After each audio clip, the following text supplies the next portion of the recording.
জামায়াত আমিরের x account hack হওয়া নিয়ে যা ঘটছে এখন এটাকে সুস্পষ্ট একটা পরিকল্পনা বলে মনে হচ্ছে জামায়াতের দিক থেকে, যেটার মাধ্যমে তারা তার প্রধান প্রতিদ্বন্দ্বী বিএনপির ভীষণ ক্ষতি করার চেষ্টা করছে। আমরা গতকাল দেখেছি বঙ্গভবনের একজন কম্পিউটার প্রোগ্রামারকে ডিবি প্রাথমিকভাবে আটক করেছিল। এরপর সারা দিন নানা ঘটনা ঘটলো এবং সবশেষে বেশ রাতে পুলিশের পক্ষ থেকে প্রেস ব্রিফিং করা হয় এবং সেখানে জানানো হয় যে তারা ইনভেস্টিগেট করেছেন এবং তাকে গ্রেফতার করা হচ্ছে সংশ্লিষ্ট থানার মাধ্যমে, যে থানায় জামায়াত ইসলামী জিডি এবং মামলা করেছিল। এটাকে খুব স্পষ্টতই একটা ফ্রেমিং, একটা পরিকল্পনা তৈরি করা হচ্ছে সেটা বলতে পারি, কারণ আমরা আসবো এই জায়গায় কত রকম অসঙ্গতি আছে এই জায়গায়, এবং একটার পর একটা ঘটনা ঘটিয়ে আসলে দিনের শেষে তারা চেষ্টা করছেন এটা করতে। উদ্দেশ্যটা খুব ক্লিয়ারলি বোঝা যাবে। জনাব গোলাম পরওয়ার, জামাতের সেক্রেটারি জেনারেল, খুব ক্লিয়ারলি বলছেন, আমরা মনে করি বঙ্গভবন ও ইন্ডিয়ার সঙ্গে প্যাকেজ প্ল্যানে বিএনপি জামায়াত ইসলামীর ইমেজ ধ্বংস করার জন্য সাইবার অ্যাটাক করেছে। তিনি এরকম একটা কথা বলেছেন জনসভায়। কি হচ্ছে আবার বঙ্গভবন ও ইন্ডিয়ার সঙ্গে প্যাকেজ প্ল্যানে বিএনপি? আমরা ফ্রেমিংটা বুঝতে পারছি নিশ্চয়ই। দীর্ঘদিন থেকে নির্বাচন চাওয়ার অপরাধের কারণে, মানে গণতান্ত্রিক বাংলাদেশ চাই কিন্তু যারা নির্বাচন চায় তাদের অপরাধ হয়ে যায়। বিএনপি যেহেতু নির্বাচন চেয়েছে রিপিটেডলি, বা কোনো ব্যক্তিও যখন চেয়েছে, আমি যখন চেয়েছি, ভারতের দালাল হয়ে গেছে। আবার বঙ্গভবনের কথা এখানে এই কারণে আসছে, জনাব শাহাবুদ্দিন চুপ্পুর প্রতিও ভীষণ ক্ষুব্ধতা আছে। জামায়াত ইসলামী সহ তাদের সাথে অ্যালাইন্ড বেশ কিছু ইনফ্লুয়েন্সারের, বিশেষ করে বিদেশে থাকা লোকজনের। তো তারা মিলে বঙ্গভবনকে আনেন, কারণ শাহাবুদ্দিন চুপ্পু আওয়ামী লীগের একমাত্র ব্যক্তি যিনি আওয়ামী লীগ মনোনীত রাষ্ট্রপতি এবং এখনও রয়ে গেছেন, তাকেও একইভাবে ফ্রেম করা হয়। এই হচ্ছে জনাব গোলাম পরওয়ারের ন্যারেটিভ। তাহলে অঙ্কটা মিলে যায়। অনেক দিকে লাভ হলো এই যে হ্যাকের নাটক সাজিয়ে এখন দিনের শেষে বিএনপিকে এভাবে অ্যাটাক করা যাচ্ছে, এবং এই অ্যাটাকগুলো অবশ্য একটা ইনহেরেন্ট দুর্বলতা হিসেবে আমাদের সামনে হাজির হবে বলে আমি মনে করি, বা এটা একটা বহিঃপ্রকাশ। জামায়াত আসলে খুবই ফ্রাইটেন্ড বা খুবই ভীতবোধ করছে এই আচরণ। তাই যাই হোক, যা ঘটনা ঘটেছে সেটা একটু বলা দরকার।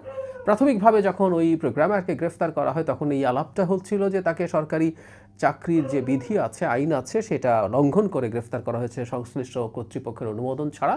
যদিও ব্রিফিং আমি দেখলাম সেখানে তারা বলছেন তারা এই অনুমোদন বা অনুমতি নিয়েছেন। কিন্তু এখানে খুবই ইন্টারেস্টিং একটা ব্যাপার আছে, সেটা হলো তাকে গ্রেফতার করা উচিত হবে কি হবে না সেটা নিয়ে ডিবি দ্বিধাবিভক্ত হয়ে পড়েছিল। আমি পড়ছি প্রথম আলো থেকে। নাম প্রকাশ না করার শর্তে একজন ডিবি কর্মকর্তা বলেন, এখন পর্যন্ত ডিজিটাল ফুটপ্রিন্ট যতটুকু পাওয়া যাচ্ছে তাতে দেখা যাচ্ছে সারওয়ার আলম সরকারি যে ইমেইল ব্যবহার করতেন সেটি আগেই হ্যাকড হয়েছিল। ফলে তার বিরুদ্ধে আইনগত ব্যবস্থা নেওয়া হবে কিনা সে বিষয়ে আজ সন্ধ্যা পর্যন্ত সিদ্ধান্ত হয়নি। সম্ভবত তারা এই জায়গায় শক্ত ছিলেন, কারণ সংবাদ সম্মেলনেই দেখেছি একজন সাংবাদিক প্রশ্ন করেছিলেন যে ডিবি কর্মকর্তারা এটা বয়কট করেছে, যারা তদন্ত করেছে তারা বয়কট করেছে। এটার কোনো সদুত্তর ওখানে থাকা পুলিশ কর্মকর্তাকে আমরা দিতে দেখিনি, সম্ভবত তিনি ডিএমপি কমিশনার। যাই হোক, তো সেটা যখন হয়নি তাতে আমরা বুঝতে পারি, ডিবি নিজে বুঝতে পারছে ওটাই হ্যাকড হয়েছিল। আরেকটা খুব সাধারণ কাণ্ডজ্ঞানের কথা, মানে একটা মানুষ জামায়াতের আমিরকে তার এক্স অ্যাকাউন্ট তো হ্যাক হয়নি, মানে এটাও আবার 14 রকম কথাবার্তা আমরা শুনেছি। মানে এতে বিশাল এক্সপার্ট আইটি টিম আমাদেরকে প্রথম জানিয়েছিল যে এক্স অ্যাকাউন্ট হ্যাক হয়েছে বলে, এটা সেটা দেখালো।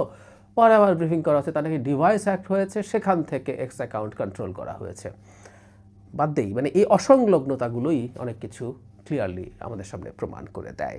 যাই হোক, তারা এটা বললেন, কিন্তু এখানে আমাদের সামনে যেটা আসলো, এই যে মিস্টার সারওয়ার আলম, মানে এত স্টুপিড তিনি তার অফিসিয়াল যে ইমেইল অ্যাড্রেস আছে বঙ্গভবনের মধ্যে, বঙ্গভবনের অ্যাড্রেস দিয়ে লেখা, সেটা থেকে তিনি ম্যালওয়্যার পাঠাবেন জামাত আমিরের কাছে যেন তিনি এটা ক্লিক করে বিপদে পড়েন, বা তার ফোন থেকে, তার ভাষ্য মতে, ফোন বা ডিভাইস তার আউট অফ কন্ট্রোল হয়ে যাবে। মানে এত স্টুপিড লোকজন, এবং বিএনপি ইন্ডিয়া চক্রান্ত করছে এবং তাদের মাথায়ও কোনো ঘিলু নাই। এমন একজনকে নিলেন যিনি তার বঙ্গভবনের ইমেল দিয়ে বলছে বিএনপি এবং ভারত, মানে ইন্ডিয়ার বিরুদ্ধে অনেক সমালোচনা করা যায়, কিন্তু ভারতের গোয়েন্দারা এত বেশি কাঁচা, আমার অন্তত মনে হয় না, আমি ঠিক জানি না তারা সেটা মনে করছেন। তো সেটাও তারা মনে করছেন। আর এখন যদি এটা হয়ে থাকে যে তার এটা হ্যাকড হয়েছিল আগেই, তাহলে কি প্রশ্ন আসে ওখান থেকে কি পাঠানো হয়েছে এবং সেইটাকে কেউ হ্যাক করে সেটার মাধ্যমে পাঠিয়েছে?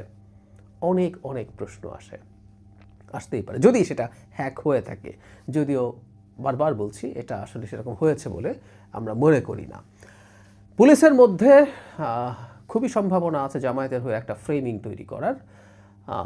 5 আগস্টের পরে যে পরিস্থিতি ছিল, ধীরে ধীরে ধাপে ধাপে বর্তমান যিনি আইজিপি আছেন এবং পুলিশের একজন বিশেষ সহকারী যিনি পদত্যাগ করেছিলেন, তারা জামাতের মতো করে পুলিশ সাজিয়েছেন। এই অভিযোগ আছে পুলিশের গুরুত্বপূর্ণ এবং শীর্ষ পদগুলোতে মূলত জামায়াতিরা পদায়িত হয়েছেন। তার একটা বহিঃপ্রকাশ সম্ভবত আমরা এখন দেখতে পাচ্ছি, যেখানে এই ধরনের একটা নাটকের অংশ পুলিশ বাহিনী হচ্ছে।